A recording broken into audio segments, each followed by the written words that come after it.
नमस्कार। आज की ऑनलाइन क्लास में आपका स्वागत है। प्यारे बच्चों, आज हम कक्षा 8 विषय विज्ञान के अंदर अध्याय पौधे एवं जंतुओं का संरक्षण की एक वर्कशीट हल करने वाले हैं। तो जो बच्चे चैनल को देख रहे हैं या जिन बच्चों ने अभी तक चैनल को सब्सक्राइब नहीं किया हुआ है, सब्सक्राइब कर लें, लाइक कर दें और अपने साथियों को शेयर कर दें। तो शुरू करते हैं आज की क्लास।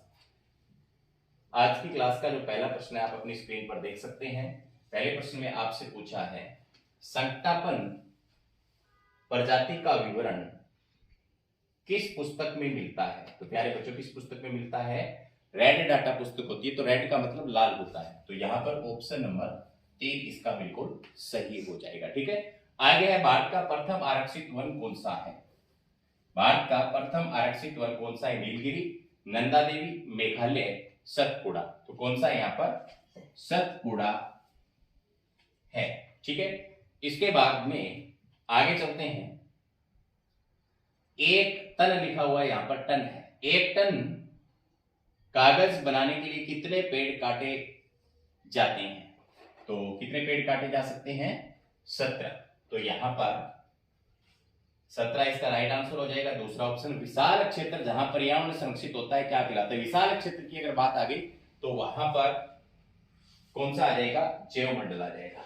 कौन सा आ जाएगा? ऑप्शन नंबर 3 इसका बिल्कुल सही हो जाएगा। आगे चलते हैं।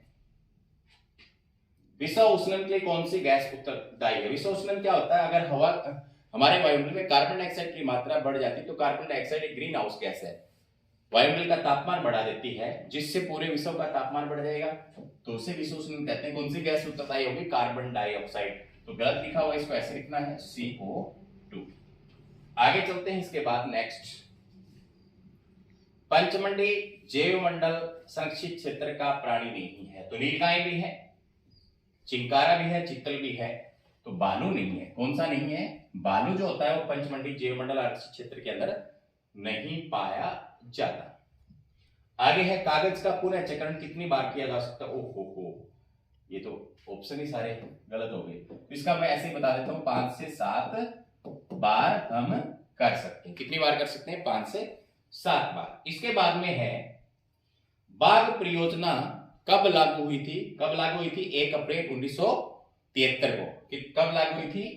1 अप्रैल 1973 को लागू हुई थी। तो यहां पर ऑप्शन सारे गलत हैं इसके। ठीक है, तो आपको नोट कर लेना, 1 अप्रैल 1973।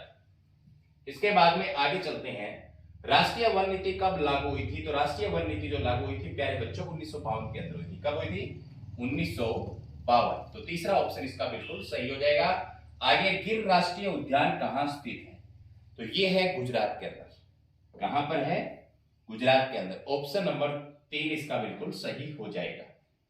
आगे चलते हैं। नेक्स्ट,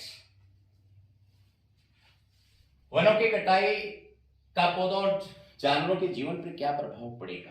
तो प्यारे बच्चों, क्या प्रभाव पड़ेगा? उसका आवास नष्ट हो जाएगा। क्या नष्ट हो जाएगा? आवास।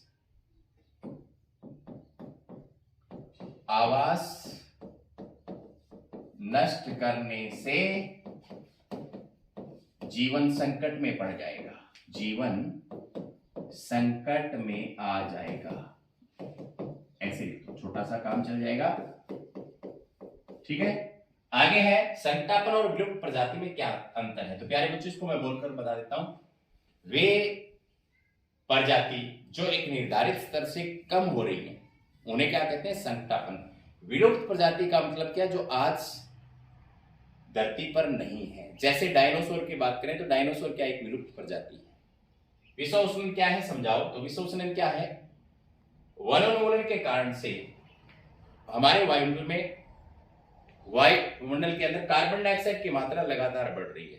कार्बन डाइऑक्साइड की मात्रा बढ़ने से हमारे वायुमंडल का तापमान बढ़ रहा है, जिसके कारण से विश्व उष्णन हो रहा है। प्रवास से आप क्या समझते हैं? कुछ प्रवासी पक्षियों के बारे में बताओ। तो प्रवासी पक्षियों के बारे में बताना है तो प्रवास का एक, किसी जीव का अनुकूल परिस्थितियां न रहने पर एक जगह को छोड़ करके दूसरी जगह अनुकूल परिस्थिति के अंदर चले जाना क्या कहलाता है? प्रवास कहलाता है। तो ये आप खुद कर लोगे। आगे क्या है? जैव विविधता से आप क्या समझते हैं? किसी निश्चित क्षेत्र में या किसी निश्चित क्षेत्र के अंदर जीव जंतु जो पेड़ पौधे हैं वहां पर उनकी विभिन्न प्रजातियां ही क्या है, जैव विविधता है। तो आज की क्लास में इतना ही, मिलते हैं नेक्स्ट क्लास में, तब तक के लिए बाय बाय, धन्यवाद।